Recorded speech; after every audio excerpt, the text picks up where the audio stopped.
দেশে আসন্ন নির্বাচনকে ঘিরে যখন রাজনৈতিক অঙ্গনে নানা আলোচনা চলছে, ঠিক সেই সময় গুরুত্বপূর্ণ বার্তা দিলেন সেনাবাহিনী প্রধান।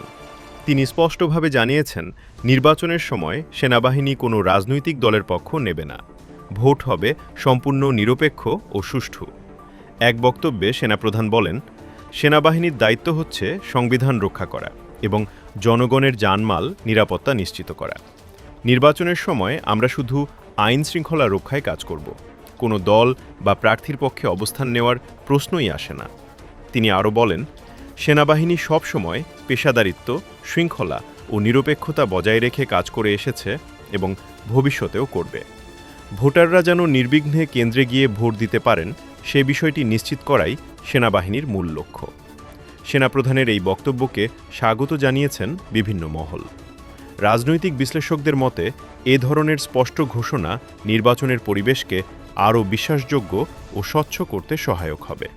নিরপেক্ষ নির্বাচনই গণতন্ত্রের মূল ভিত্তি, আর সেই লক্ষ্যে সেনাবাহিনী তার সাংবিধানিক দায়িত্ব পালন করবে বলে আবারও স্পষ্ট করলেন সেনাপ্রধান।